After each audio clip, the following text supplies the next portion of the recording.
someone called Frank.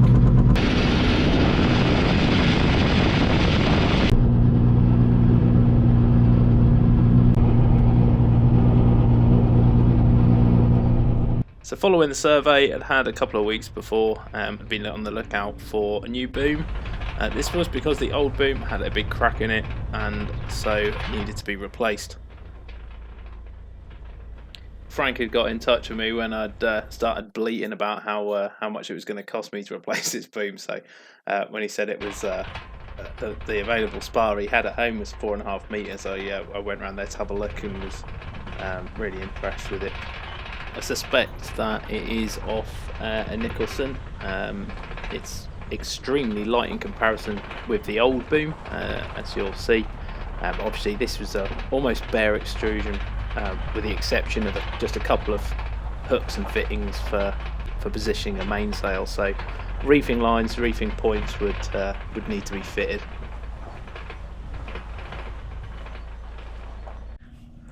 So here it is, the new boom. Well, it's not new, but it's well formed and has no dull sounds to it. So I've been really lucky with this, I think. This behind me looks like it's for a Nicholson.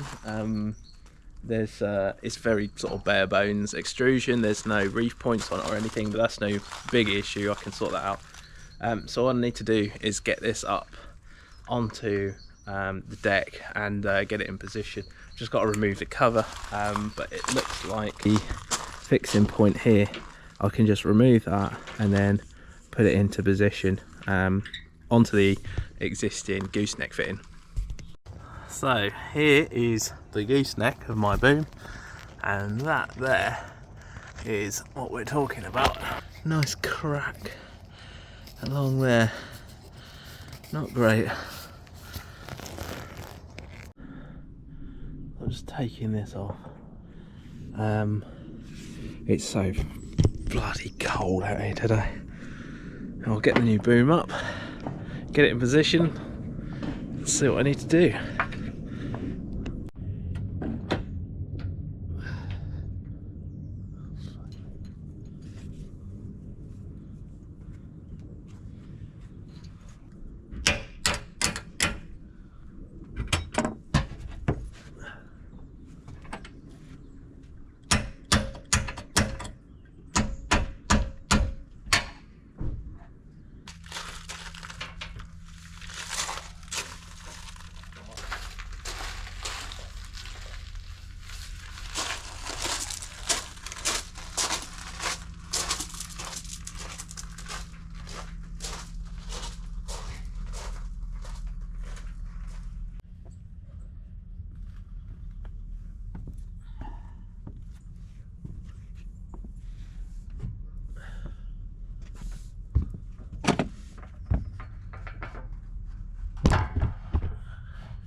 See, they pair up pretty well in terms of length.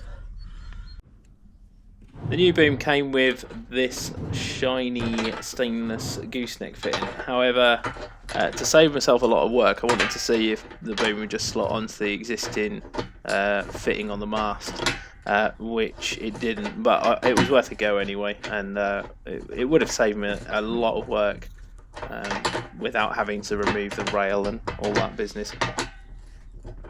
So it's only just short by probably about 1 or 2 mil for getting onto the original gooseneck fitting. But the problem was there was a number of other reasons why I decided not to try and force it on. One is obviously I didn't want to bend the section on the mast. I didn't want to try and grind away at the gooseneck fitting. And also that gooseneck fitting looks pretty like ropey. It's sort of been pulled out forward, and I couldn't really do anything with it. I couldn't like lower it up and down that rail or anything. It was all the fittings holding that in place were just seized. I don't want to bend this too much, but I've got plenty here to take off.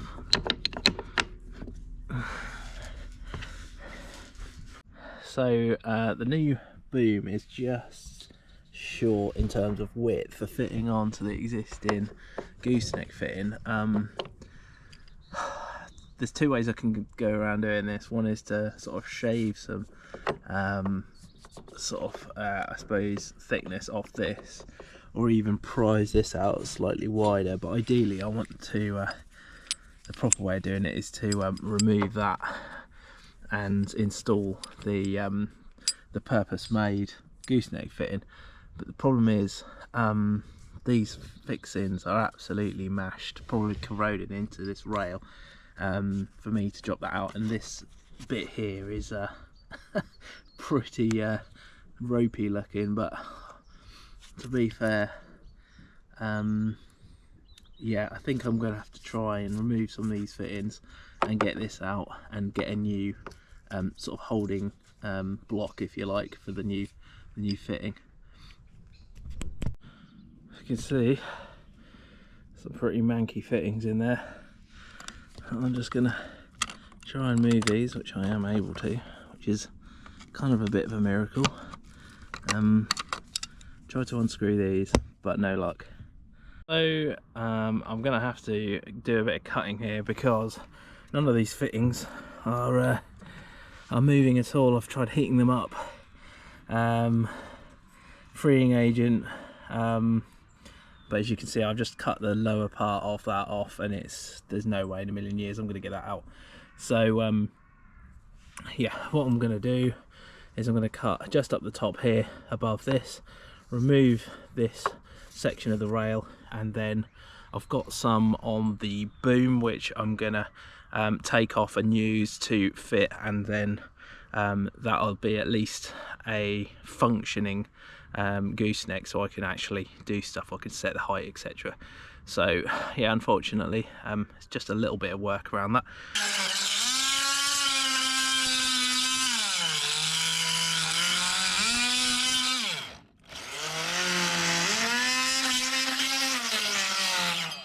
Cut just into the top here. Just got to remove these rivets, and then I can take this away, clean up this area.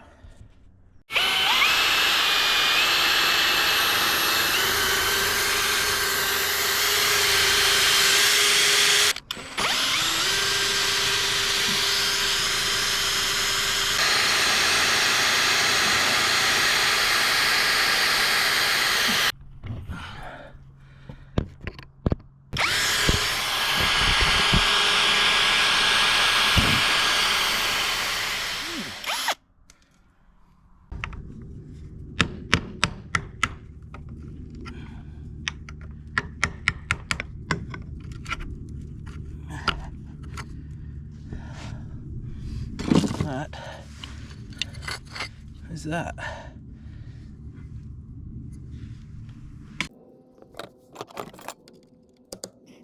I just needed to tidy the area up a little bit. Obviously, when you're drilling out the tops of the rivets, when you remove the item, it's always going to be the material behind it.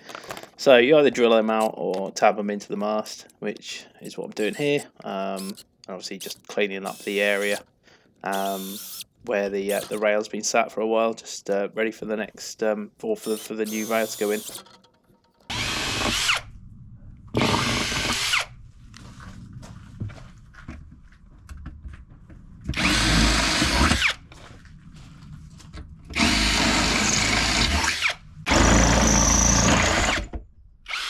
Go.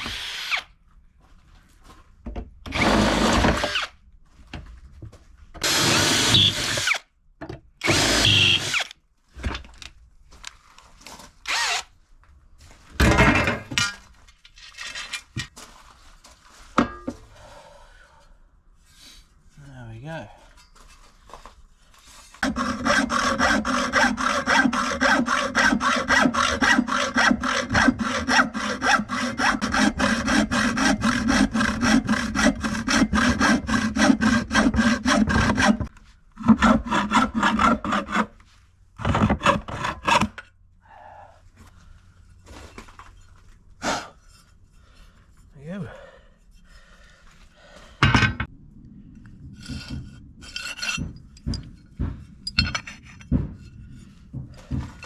there were a few fittings on the rail from the boom which I was kind of keen to try and get off if possible, but they've not been moved for years and had corroded to the rail itself. It's a good heads up, or it's a good example of why you need to move your fittings if they're on a rail. Otherwise, they'll just corrode to it and stay there until you literally cut them out. Okay, so before I lose the light on this, I'm just going to show you what's going on. So I've got the new boom in position. Obviously, I need some rivets and stuff for this new track, or old reused track even, but perfectly usable. And just this area here is where it's going to be mounted. So that will go in there like that. So I've just cleaned up this area a little bit. I'm just going to whack some hammerite on it just to protect, let that dry, and next time I come down here I will rivet those in, and also try and find some stoppers to put into this, so I can lock the gooseneck in position, kind of like where them pencil marks are, because that's the centre line of the old gooseneck fitting. So it just gives me some idea of where I need to position it so that the mainsail sits good when we get that back up again.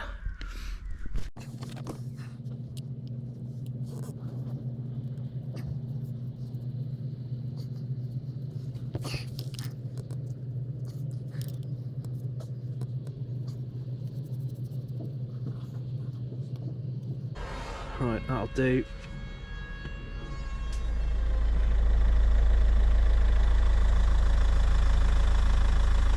And I'm going to take off the boom and take it to a rigger who is going to just sort my reefing lines out and fit a few things. I've got to take the 3 sort of port clutch off the deck where it's been used for bringing lines back to the cockpit. I'm not going to be using that, so turn the engine off. I'm not going to be using that, so I'm going to take it off there and use it as part of my reefing system.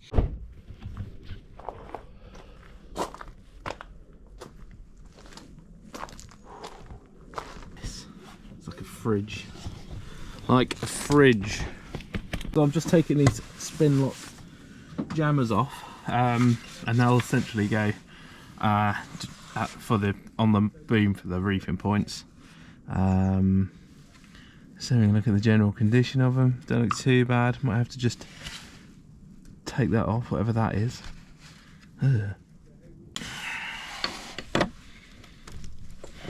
I'll probably put like a fish finder or a sharp plotter in here instead. Might be place for it. So that's it, that's them off. So took the boom down for the position of the reefing points with Anto. Anto sort of advised that bringing them back to the sort of like the clue or outhaul point of the boom would be sufficient. We've got this little Tufnell 3-way block there for the reefing points to come back, and then we've got obviously the jammers just fitted into position there with some rivet nuts. Obviously the reefing lines are going to come back to this 3 port block, and then to the reefing tie-off points which we positioned just here, and then now what's kind of left to do here is to fix this onto the actual mast itself. So what I'm going to do, what I plan to do, is fit some of the original Proctor rail into position, and then which actually is the right if I just, kind of difficult to do this for the camera, but that will actually fit in there, so it just kind of helps me out with that. I'm a little bit anxious about how close the actual sort of welded bracket is to the rail there, so I'm just gonna try, because obviously when it moves to side, see, it actually clashes with it, so that's a bit of an issue. I'm just gonna have to figure out how we can get around that one. So the problem is, if I have this rail up, then as the boom sways from side to side, it catches on this rail here, just along there. So just like that corner on there. So I'm gonna have to position it about there, which is kind of where the boom is. The little pencil mark is where the original kind of boom sat. So yeah, it's I'm just gonna have to play around with this a little bit and get it into a position where it's not going to catch on anything, which is a little bit tricky, to be fair. Okay, so I'm basically gonna mark out on the mast how far I can get up with this. But essentially, this is going to go on to here in this orientation, and I can't go any higher because I don't want to have a contact with that. Seems to be the problem. So I'm going to come up to about here, I think, and then what will happen is I'll have my block to stop this going any further down, which will be positioned about here. I'll have my block in position just underneath the goose fitting, and then I'll use this hook here to tie off to keep the boom down while I'm sailing. I think that's probably going to be the best I can do for now.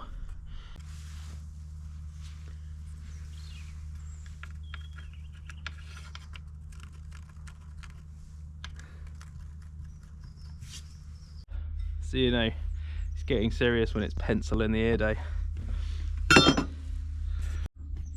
So I think what I'm going to do, just below where the goose fitting is, I'm just going to put in this little screw, and that'll hold it in position, stop it from falling any further forward.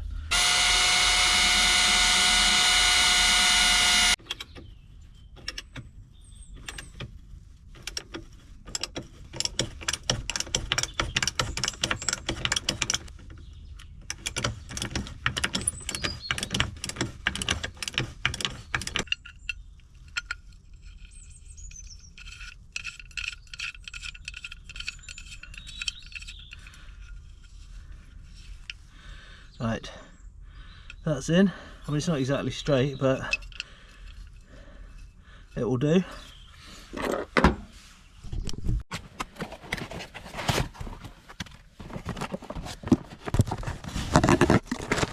Picked up this riveting tool, didn't have one on board yet, so thought it'd probably be best to get one anyway. Came with all these rivets, which weren't model rivets.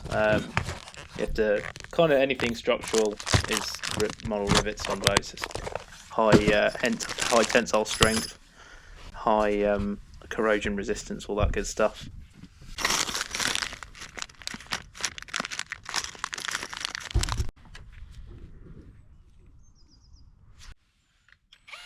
So I bought a packet of, well, 5mm rivets, and there's 6.2mm rivets. And I was going to use the 5mm, but I thought because this is quite a high load area, if you jibe and all that stuff, then I thought I'd go for the 6.2 instead. So just needed to drill out the holes of the rail a little bit bigger. Always something, isn't there? Right, I've got to cut that a bit shorter. Okay, so I've just had to shorten this screw a little bit, and I've also cut a bit more off the rail because it was all the way down there. Don't want to drill any more holes than I need to. But that sits reasonably flush where it is. So now I just need to fix the rail in position, and then I can drop the gooseneck in through the top. I think I've got enough room for that. One thing I do want to do just before I put this rail on is just to rivet some of the holes which are going to be sat behind it, just to stop any corrosion and just to strengthen that section a little bit more.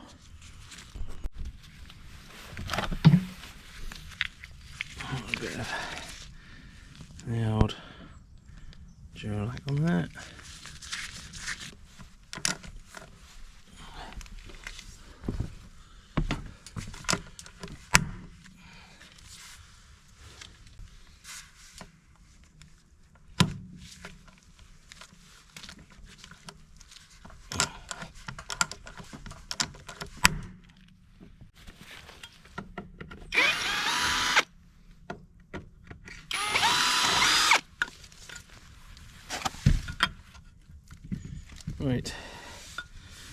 get the first one in.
Okay, moment of truth. I'm just gonna put this in now. I'll try it from the top, and basically it's gonna go there like that.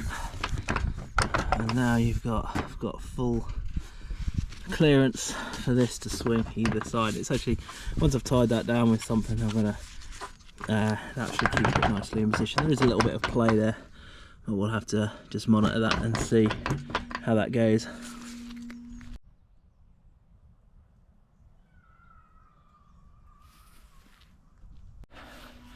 So there you go, that's what I was trying to avoid, is anything clashing with either the mast or the rail there, so I've had to bring that down, just swing the other way.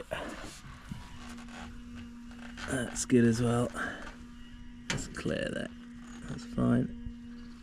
Excellent.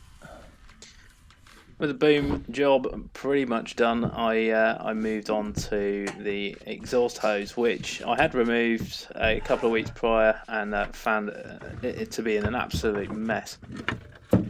Back in this area again. There's some, obviously I'm moving towards getting the exhaust hose in. Unfortunately I'm going to have to position it back into its original position. I've tried sort of mock installing the this water lock, which basically stops the engine from flooding. It's got to be positioned sort of at the waterline inside the boat, which is about there. It's either got to be positioned at the waterline or under it. So this is literally the sort of minimum height I can get away with, but unfortunately if I bring it up either end or even that side, I'm kind of above the waterline there. So yeah, that's a little bit of a pain, because obviously if I put it there, I've got some obstruction to the prop shaft seal that I installed a couple of months ago. I'm just gonna have to get on with it and do it, and if I need to just unclip it and get it out of the way when I fire up the engine and watch all the water spray out for the first time, then then that's what I'm gonna have to contend with. The other thing I've done is I've got to connect this 10mm hose from the graphite seal, which is this thing here, up to a high point above the waterline. So I've just brought that up here, and I've got access to it just up there. So if it does start to, you know, kind of leak, if you like, then I've got access to like plug that in. So yeah, that's what's going on at the minute, and as normal, I'm running out of daytime. So that's back in position again. Just kind of like loosely fitted these because if I need to just quickly get this out of the way to access that, then I can. I did think about maybe cutting an incision just there so I can like kind of quickly slip this out, but yeah, maybe another time. We'll see how this goes. If everything's alright with it, I shouldn't really have to spend much time down here. The main thing, I still can get to it. It's just, I mean, further back is probably a little bit of an issue, but I mean, I can get access to most points of the actual stainless gland. So if I need to push it further back, I can tighten up these Allen screws. So this isn't totally obstructing the area. Got my marine wet hose here, Lloyd's certified. I've got 3 sections to cut, and I've still got the old stuff, so I'm literally just gonna measure it up and then cut it, fit it, and that should be that.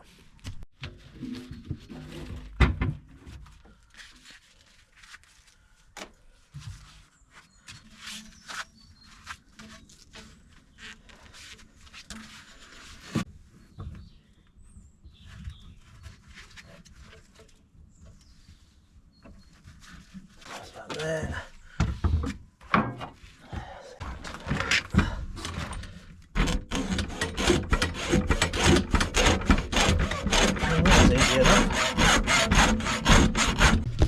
So this isn't going to be easy to film, to be honest, but essentially what's going to happen, I'm going to come out there and go into this, kind of trying to keep the same profile as that. Surprisingly, it wasn't that bad a job to do. The new exhaust hose was quite a lot more flexible than the old stuff, so it was actually a little easier to work with. That said, this small section off the exhaust into the water lock was probably quite a bit challenging. It was quite a few tight radiuses on there.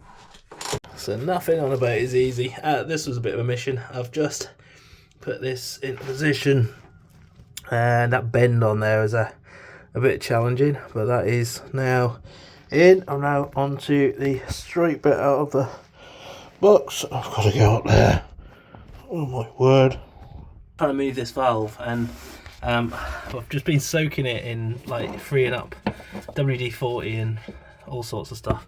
But yeah, I've just been using like a filter removal tool, and finally started to get it moved. You can just see the valve is just shutting in there. It is finally shutting up, which is great, because I thought I really didn't want to have something in and it wasn't even working, so it's either that or I was going to have to replace it, which I really didn't want to do. But I'm just going to give this a few like open and closes just to kind of work it so it's nice and free, and that means I've got a proper way of shutting off the sea if it gets sort of or starts to become an issue, which is good. This is what all boats should have. But I just really hope the handle doesn't shut. I'll get break while I'm doing this, because that would be a bit of a pain. It's still a bit stiff. I'll just give this a few works and then it should be good to go.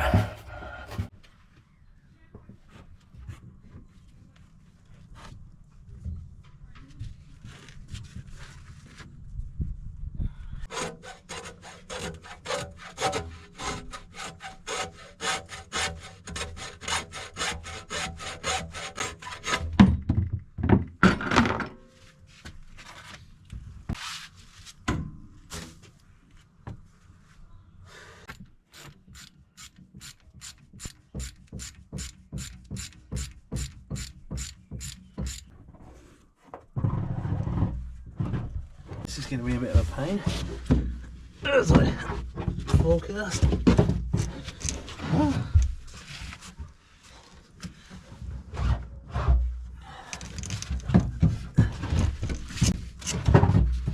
Needs to go underneath the cockpit.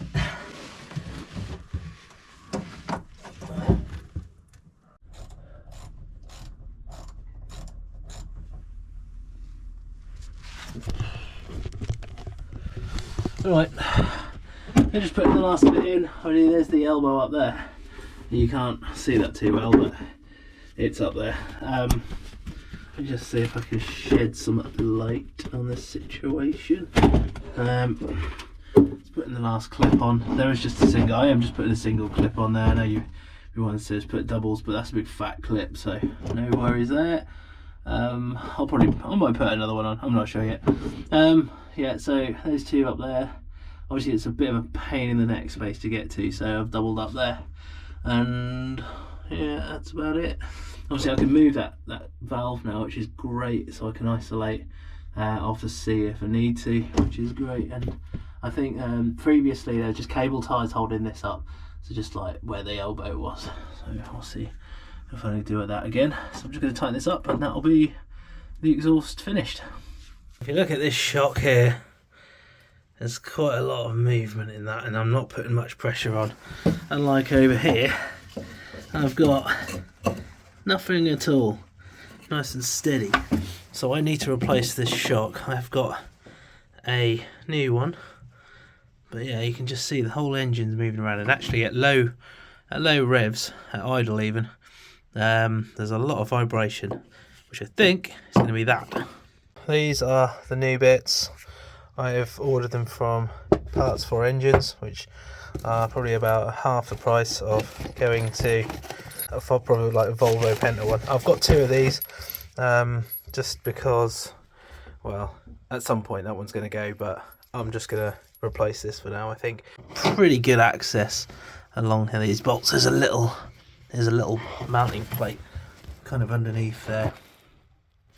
So yeah, what I'll do is unscrew, well, unbolt this first, I think, probably the safest bet, and then yeah, remove this and try and jiffle it out. Right, let's see how we get on. It's going to be interesting. I don't know when the last time this was done. Right, that's moved.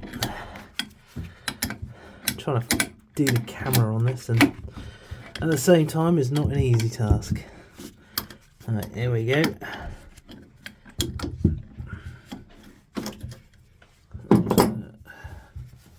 Take this off. Good start unscrewing this and oil come out. That'd really confuse matters. Alright. That seems like it's, I don't know what it's doing.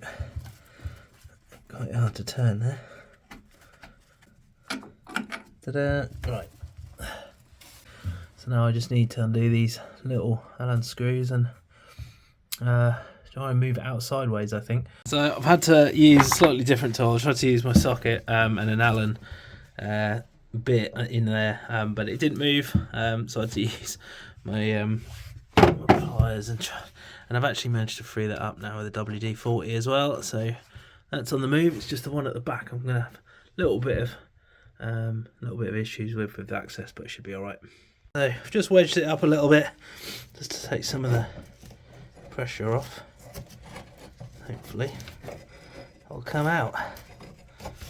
Just mind my fingers just in case it goes completely. Look at that. So yeah, pretty much like for like. I can't remember how these went in now. I think I go into that like that.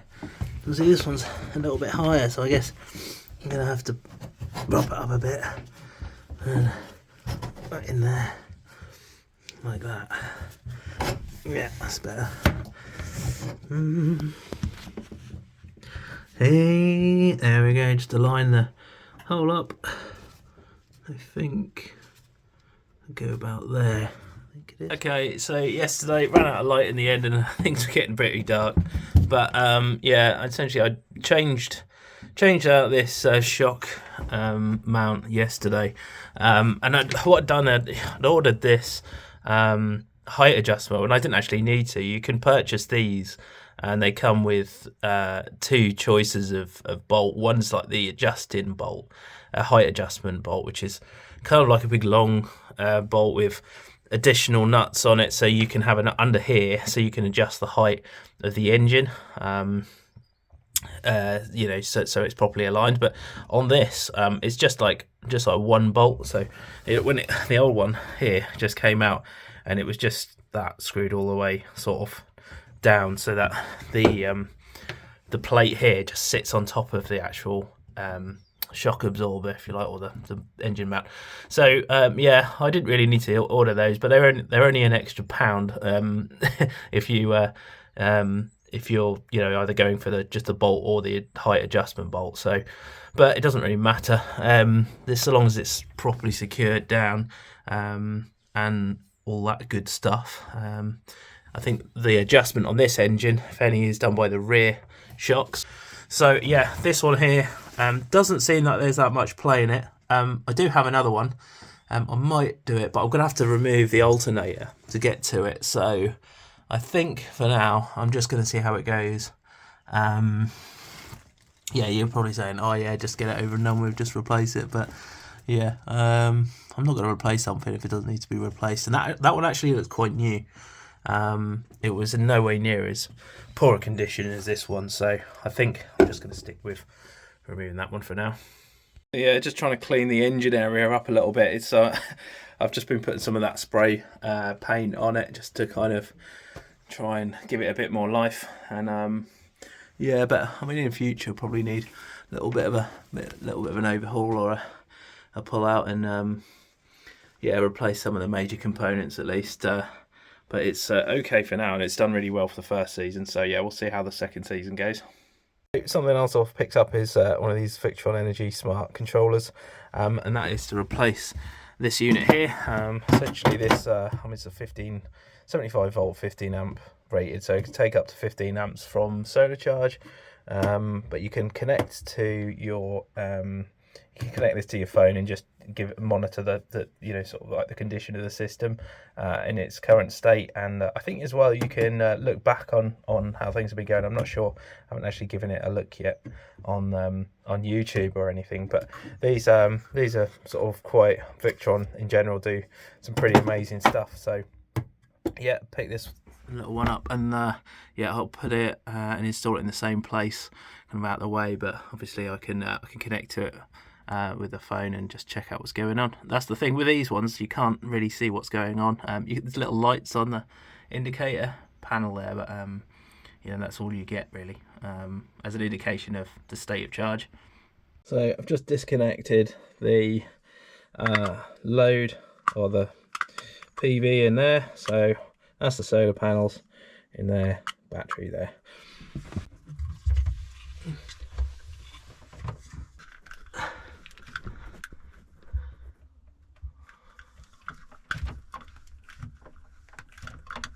That's the smart charger in. I've just got to double check those connections. I just wanted to get this started, but that's essentially the kind of login, sort of, you can just log into it, and then there's all sorts of cool stuff. You can see the history, you can go and see the sort of like previous charge sort of intervals, and you can see like the peak times during certain days and all that good stuff. You can trend the data if you really want to, but yeah, quite happy with that, and it gives you a bit more idea about I suppose optimum levels. You can actually see what's going on, repositioning your panels, all that sort of stuff to maximize on your charge rate. I've heard that these cheaper charge controllers that people can have some issues with. They've sort of been known to kind of overcharge the battery. There's not much control in them, sort of open voltage to the battery, which is like not good at all. So yeah, I mean, they are very cheap. They're sort of like five quid, something like that. Probably even cheaper in some places, but I mean, they are kind of, yeah. I mean, they feel cheap. They're quite light, so. I don't know what's in there, I got no idea, but I will keep this as a kind of backup, if you like, just in case that thing goes wrong. But yeah, it's I think if you've got something connected like this all the time, it's probably better to have something a bit more robust. I've just started experimenting with some tools around removing the paint on the deck. Now, initially I thought that maybe a heat gun and a scraper was going to be the best shout, but that's obviously a lot of power being used for the heat gun. A lot of scraping, it does quite a lot of damage to the deck as well. The other thing I could do was sanding, but that just creates an awful lot of dust, lots and lots of dust caked in it all the time, and it goes elsewhere as well. So but I accidentally found out that you can use this. So this is a tile, I think it's like a grout removal tool on a DeWalt multi-tool, and it's actually been bringing it up really nicely. And the benefit of using this is what I found is that it doesn't create as much dust. when you're using it. So it just kind of stays in one place, and actually strips it off quite quickly as well.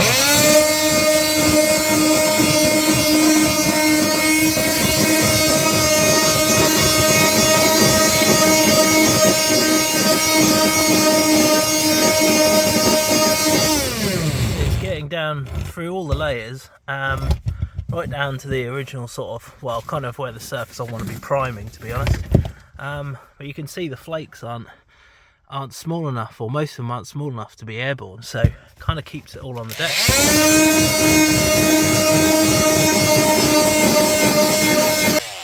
It does mark it a little bit, but not a lot, not like a scraper would at a heat gun.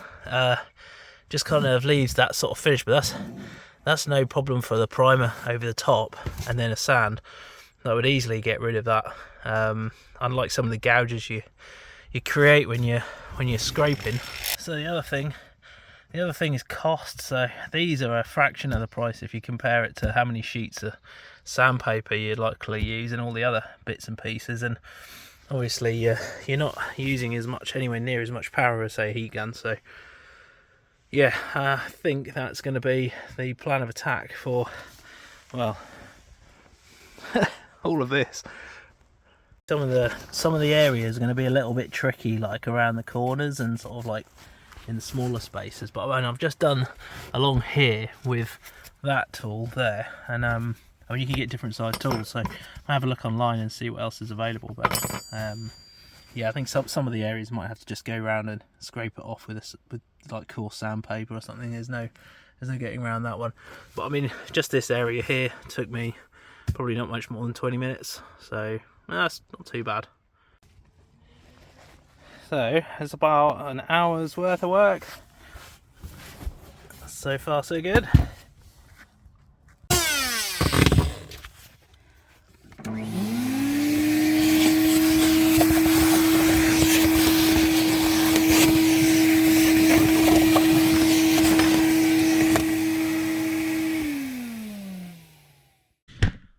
Right, you lot, that's all for now. Stay tuned for more deck work and other little jobs coming up soon. I'm really pushing for the deck now and want to get that done, or at least, you know, all the paint removed, ready for painting by the end of sort of February. I'm looking at maybe a launch of sort of around about May time, with all the other little bits and pieces to do still. Really big shout to Frank for giving us a hand with this boom replacement. It was going to be a really expensive replacement if I had to get a new one installed, so that's helped me an absolute ton. I really appreciate everyone's comments from my videos as well. I know I don't say it very often, but yeah, I do really appreciate it. And obviously if anyone watches my videos on a regular, I also appreciate additional subscribers. It really helps me as a creator on the platform, and also gives you guys a heads up when there's new videos out. So yeah, that's all for now. Stay tuned for more videos coming up soon. Cheers.